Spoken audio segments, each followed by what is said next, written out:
আল্লাহ রাব্বুল আলামিন ডাক দিয়া বলেন, হে পয়গম্বর, আপনি আপনার উম্মতদেরকে জানায়া দেন আমি আল্লাহ তোমাদেরকে সৃষ্টি করেছি। ওয়াকাদা রাব্বুকা আল্লা তা'বুদু, তোমরা আমাকে ছাড়া অন্য কারো ইবাদত বন্দেগী করো না। ওয়াকাদা রাব্বুকা আল্লা তা'বুদু,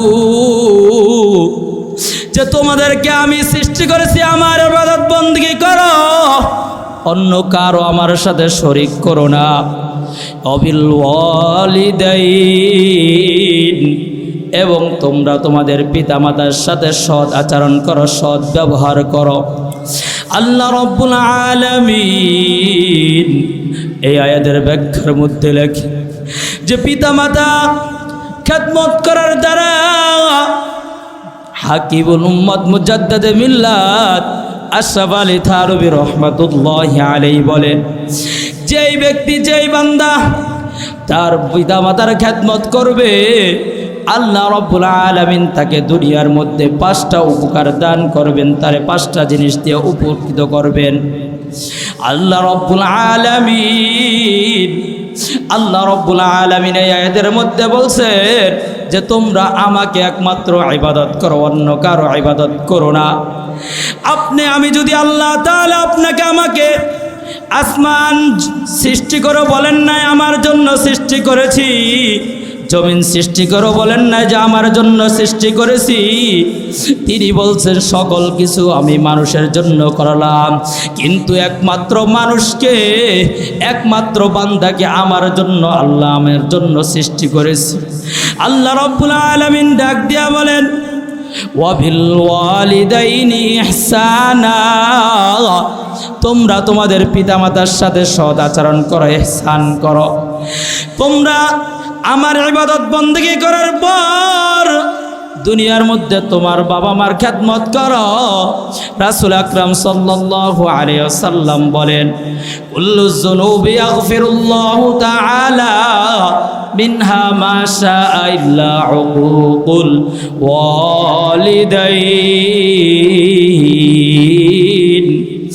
আল্লাহ রাব্বুল আলামিন পয়গম্বর বলেন, আল্লাহ রাব্বুল আলামিন বান্দার সকল গুনাহকে মাফ করে দিবেন, কিন্তু আল্লাহ তাআলা তার পিতামাতার সাথে খারাপ আচরণের গুনাহ কিন্তু মাফ করবেন না।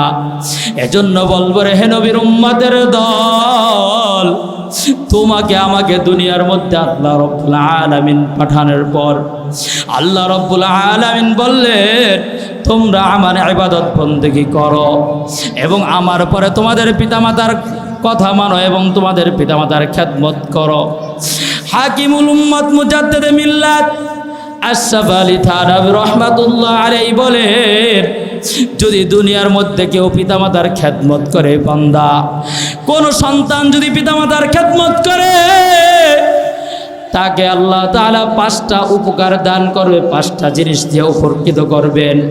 এর মধ্যে যখন পিতামাতার খেদমত করে তখন তাকে আল্লাহ রাব্বুল আলামিন হায়াতে বৃদ্ধি করে দেন। তার আম্মা জান ডাক দিয়া বলে, হে দয়ার মালিক, আমার সন্তানকে তুমি না হায়াত বাড়ায় দাও।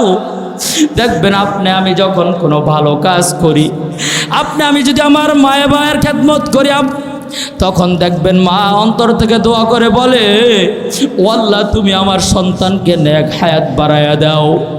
আল্লাহ রাব্বুল আলামিন ওই মায়ের দোয়াকে কবুল করে আমার নেক হায়াতকে বাড়ায়া দেন। একটা মানুষ দুনিয়ার বুকে যতদিন বেঁচে সবচেয়ে চায় যে আমি সুস্থ থাকি, সুস্থভাবে, সুস্থর জন্য এবং নেক হায়াতের জন্য দোয়া করে সব সময়। দ্বিতীয় নাম্বার হলো হাকিমুল উম্মত মুজাদ্দিদে মিল্লাত আশরাফ আলী থানভী রহমাতুল্লাহি আলাইহি বলে, তুমি যদি দুনিয়ার বুকে কোনো বালা মুসিবত থেকে বাঁচতে চাও, যখন তোমার কোনো বালা মুসিবত তোমার কাছে সংকট এসে পড়ে, তোমার মা দোয়া করার কারণে, তোমার বাবা দোয়া করার কারণে তুমি ঘর থেকে বের হয়ে গেলা, এই জায়গা থেকে বের হয়ে গেল, প্রচণ্ড ঝড় বিজলিপাত শুরু হয়ে গেল, মা ঘরের মধ্যে দুইখানা হাত তুলে করলো, হে আল্লাহ আমার সন্তানকে তুমি সকল প্রকার বিপদ আপদ থেকে হেফাজত করো। হাকিমুল উম্মাত মুজাদ্দিদ মিল্লাত আশরাফ আলী থানভী রাহমাতুল্লাহি আলাইহি বলেন, যখন মা দোয়া করতে থাকে, যখন কোনো বজ্রপাত শুরু হয়ে যায়, ওই বজ্রপাত যখন পড়তে থাকে, মায়ের দোয়ার কারণে ওই বজ্রপাতকে আল্লাহ তাআলা বিপদকে কেটে নেন। দেখা যায় অনেক সময় বজ্রপাত হয়, ওই বজ্রপাত তাল গাছের উপরে ছায়া পড়ে। আপনি আমার মায়ের দোয়ার কারণে আপনি আমার প্রতি আল্লাহ তাআলা বিপদ আপদকে দূর করে দিল। 3 নম্বরে আল্লাহ তাআলা হাকিমুল উম্মাত মুজাদ্দিদ মিল্লাত বলেন, তুমি যে এই চেয়ারে বসলা, তোমাকে যে সম্মান দান করলো, যেই সন্তান মায়ের খেদমত করবে, বাবার খেদমত করবে, আল্লাহ রাব্বুল আলামিন ওই সন্তানকে শাহী মসনদে বসায়া দিবেন। তেমনি ভাবে বাইজিদ মুস্তাবি রহমাতুল্লাহি আলাইহিকে তার মায়ের দোয়ার কারণে মা বলছেন, বাবা বাইজিদ আমার জন্য একটু পানি নিয়ে আসো। মা এই কথা বলার পর বাইজিদ মুস্তাবি রহমাতুল্লাহি আলাইহির মা ঘুমিয়ে গেলেন। ঘুমিয়ে যাওয়ার পর বাইজিদ মুস্তাবি রহমাতুল্লাহি আলাইহি পানি নিয়ে এসে সারা রাত জাগ্রত হইলেন। যখন ঘুম থেকে উঠে বাইজিদ তার আম্মা জান দেখলো সন্তান পানি নিয়ে দাঁড়ায় রয়েছে, তখন মা দোয়া করল, ও আল্লাহ এই বাইজিদের এই কুরবানির কারণে তুমি তাকে বিশ্বের মধ্যে একজন মস্তদের বসায় দিও। আজকে বাইজিদ মুস্তাবি রহমাতুল্লাহি আলাইহি দুনিয়ার বুকে নাই। লাখো ওলামায়ে কেরাম, লাখো আম জনতা সকলের মুখে মনে হয় যে বাইজিদ মুস্তাবি রহমাতুল্লাহি আলাইহি দুনিয়ার বুকে বেঁচে আছে। হে নবীর উম্মতের দল, তুমি যদি আল্লাহ তাআলার দরবারে নেকের কাজ করতে পারো রে বাবা, এবং সাথে সাথে বাবা মার খেদমত করতে পারো, বাবা মার খেদমত করার দ্বারা আল্লাহ রাব্বুল আলামিন তোমাকে ওই মা বাবার দোয়ার কারণে তোমাকে আমাকে শাহী মসনদে বসায় দিব। এজন্য বলবো রে ভাই, এই বাটারার কত সন্তান রয়েছে, টাকা পয়সার কোনো কিছুর অভাব নাই, কিন্তু ওই জনম দুকরি মা, কিন্তু এমনও সন্তান রয়েছে মাকে দেখতে পারে না। আল্লাহ রাব্বুল আলামিন এজন্য বলেন, ওয়াবিল ওয়ালিদাইনি ইহসানা, তোমরা তোমাদের পিতামাতার প্রতি ইহসান করো। ইম্মা ইয়াবলুগান্না ইনদাকাল কিবারা আহাদুহুমা আও কিলাহুমা ফালা তাকুল লাহুমা উফফিন ওয়ালা তানহারহুমা ওয়াকুল লাহুমা কাওলান কারীমা। তোমাদের পিতামাতা যখন বৃদ্ধ হয়ে যাবে, তোমরা তাদের কথার মাধ্যমে কখনো তোমরা বিরক্তি বোধ করো না। তোমরা তাদের কথার মাধ্যমে, তোমার কথার মাধ্যমে যে সে তার মুখ থেকে একটা ও শব্দ না আসে। এই আয়াতের ব্যাখ্যার মধ্যে, তাফসীরের মধ্যে দেখলাম যে পিতামাতার যখন তোমার কাছে বৃদ্ধ হয়ে যায়, তখন তাদের কথা তোমার আমার কাছে, সন্তানের কাছে ভালো লাগে না। ও বাবা, তুমি আমি যখন মাসুম বাচ্চা ছিলাম, তোমারও তো সন্তান আছে, যখন ছোট মাসুম বাচ্চা অন্যায় করে তুমি আমি কিছুই বলি না। একবার নয়, 5 বার নয়, 100 বার অপরাধ করার পরেও তুমি আমি তাকে কিছু বলতে পারি না। তিনি অন্যায় করলো, আমরা অন্যায় মনে করি না।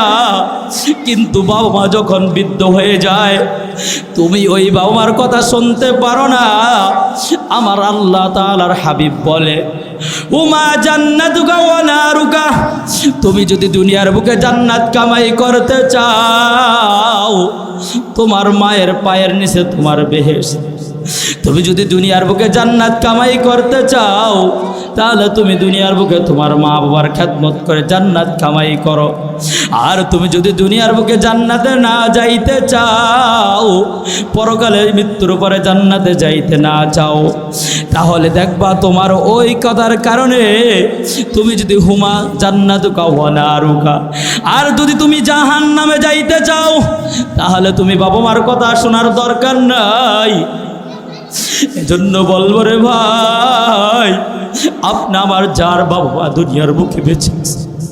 হযরত জাবের রাদিয়াল্লাহু তাআলা আনহু বলেন, যখন তার আম্মা জান দুনিয়ার বুক থেকে চলে যান, তিনি কান্না করে বলতেছেন, তিনি এত পরিমাণে কান্না করতেছেন, সাহাবায়ে কেরামরা জিজ্ঞাসা করলো, হে জাবের তুমি কেন এত কান্না করো? তখন তিনি বললেন, এতদিন আমার বুকে দুনিয়ার বুকে আমার জন্য জান্নাতের দরজা খোলা ছিল, আজকে আমার মা দুনিয়ার বুক থেকে চলে গেছে, এজন্য আমার জান্নাতের একটা দরজা বন্ধ হয়ে গেছে। হে যুবক বন্ধুগণ, তুমি আমি দুনিয়ার মুখে পড়ে আল্লাহকে ভুলে গেছো। আজকে দুনিয়ার অর্থ সম্পদের কারণে, তোমার যুবক হওয়ার কারণে ওই বাবা মাকে তুমি পরিচয় দিতে লজ্জা বোধ করো। তোমার বাবা তোমাকে কত কষ্ট করে রিক্সা চালায় তোমাকে উপার্জন করে একজন আলেম বানাইলো, একজন ডাক্তার ইঞ্জিনিয়ার বানাইলো। আজকে তুমি MBBS ডাক্তার হওয়ার কারণে ওই বাবাকে তুমি পরিচয় দিতে চাও না। এজন্য হাকিমুল উম্মত মুজাদ্দিদ মিল্লাত আশরাফ আলী থানভী রাহমাতুল্লাহি আলাইহি বলেন, যদি কোনো বান্দা যদি দুনিয়ার বুকে মা বাবার খেদমত করে, ওই মা বাবা পাঁচটা দোয়া করার কারণে আল্লাহ রব্বুল আলামিন ওই বান্দাকে দুনিয়ার মধ্যে পাঁচটা জিনিস দ্বারা পুরস্কৃত করবেন। এক নাম্বার বললাম তার নেক হায়াত কামনা করে। 2 নাম্বার হলো তার কোনো বিপদ আপদ হবে না। মার দোয়ার কারণে যদি কোনো বিপদ আসে, এই বিপদ থেকে তাকে উদ্ধার করে দিবে রে বাবা।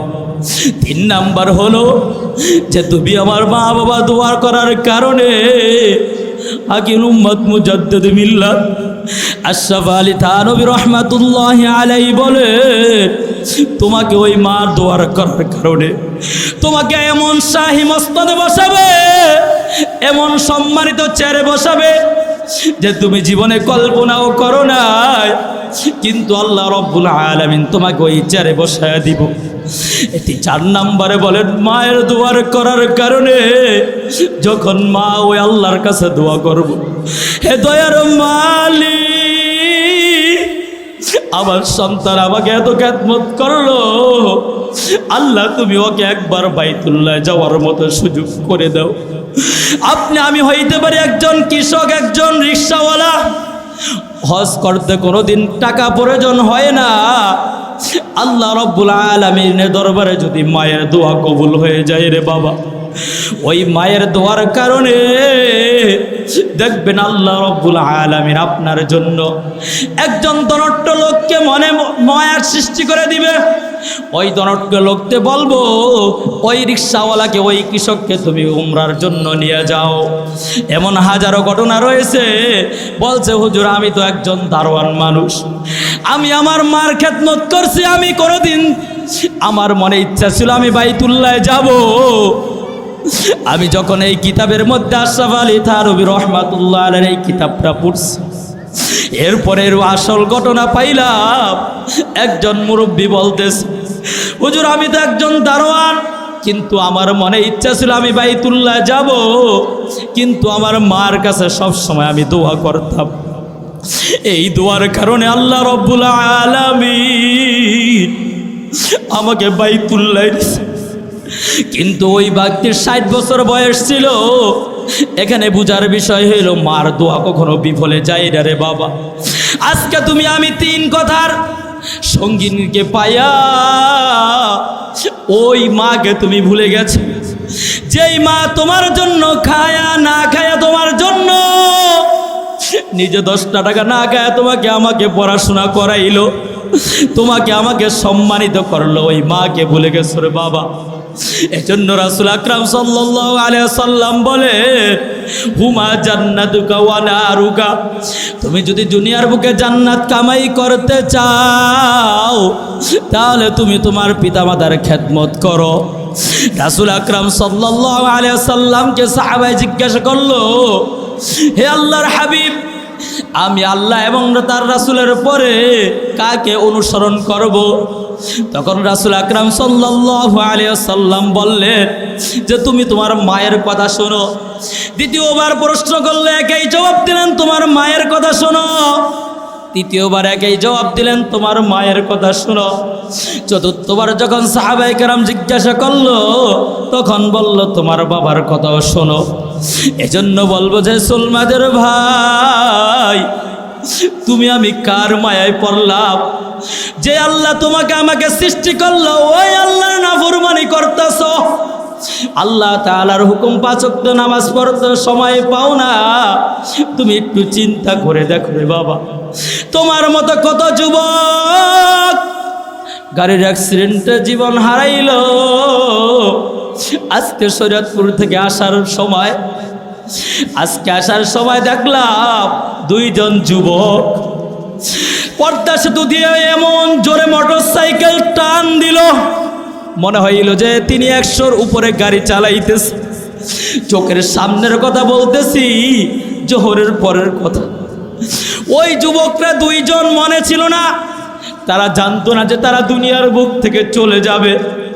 তারা এমন জোরে গাড়ি টান মারলো, পদ্মা সেতু পারানের পর দেখা গেল ওই 2 জন যুবক সামনে বাসে আইসা দেখলাম ওই 2 জন যুবক আর দুনিয়ার বুকে বেঁচে নাই। ও যুবক ভাই, তুমি কার মায়ায় পড়লা?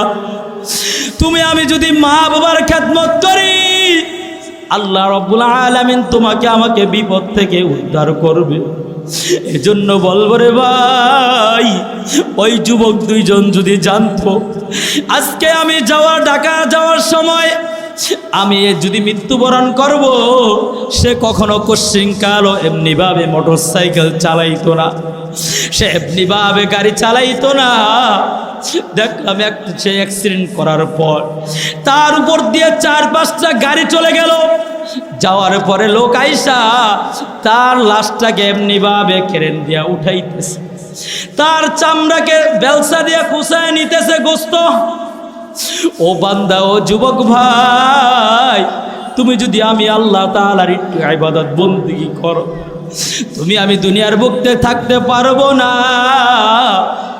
আল্লাহ রাব্বুল আলামিন বলেন, যে ব্যক্তি আল্লাহ তাআলার ইবাদতের পাশাপাশি মা বাবার খেদমত করব, ওই বান্দা কোনোদিন তিনি দুনিয়ার বুকে রিজিকের অভাব হবে না।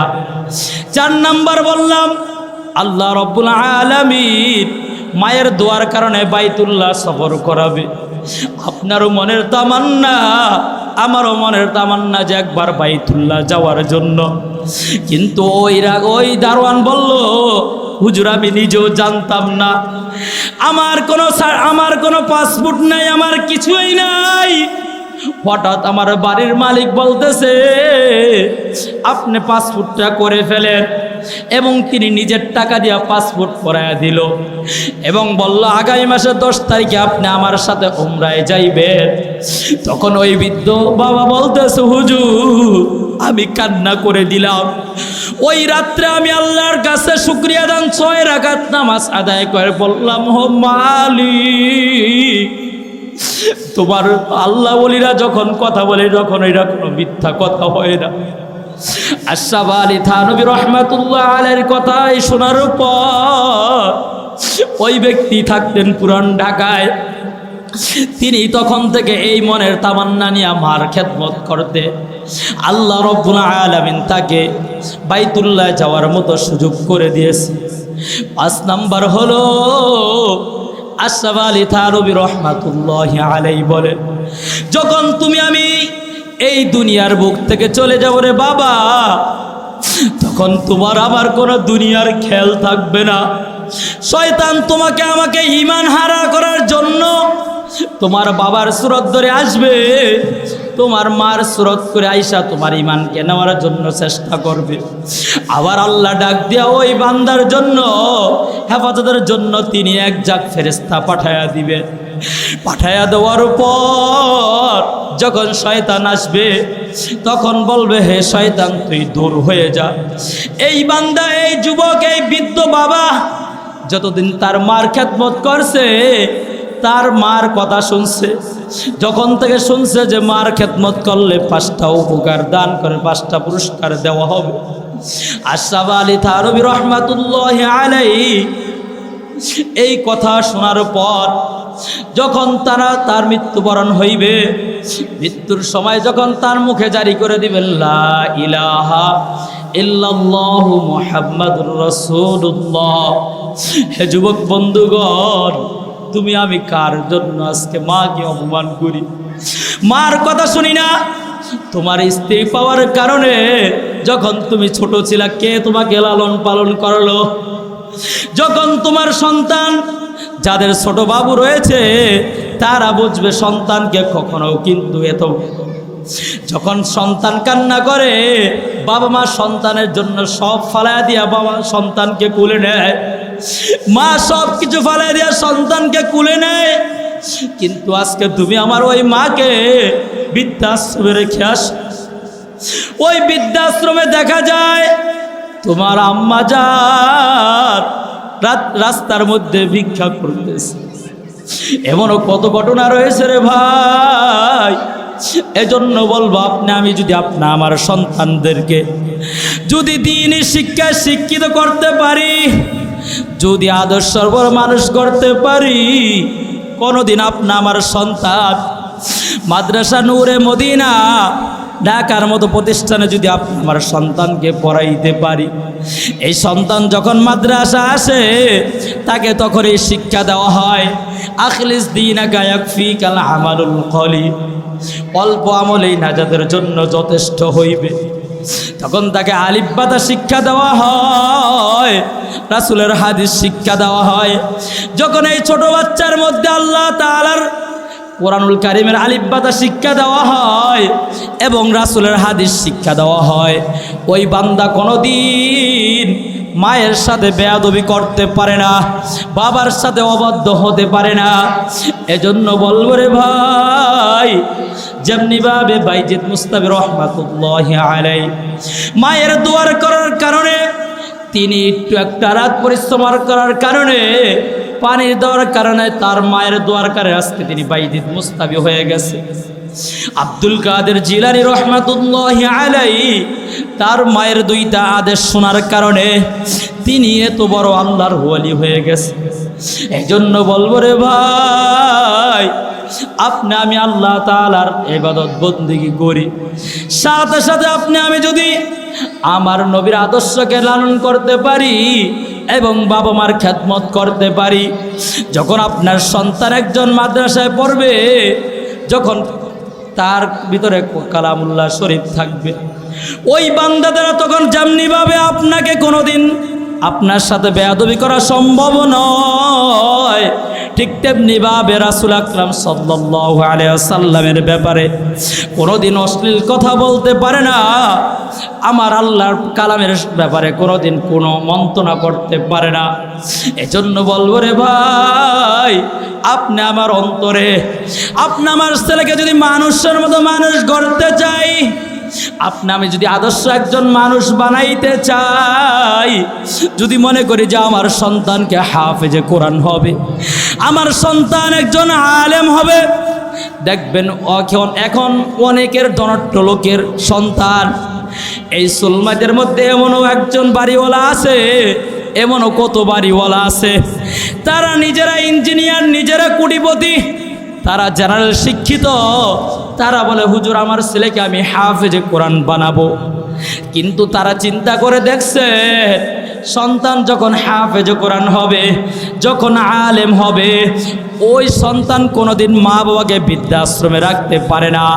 এজন্য বলবো রে ভাই, যেমনিভাবে আল্লাহ রব্বুল আলামিন বলেন, ওয়াকাদা রাব্বুকা আল্লা তা'বুদু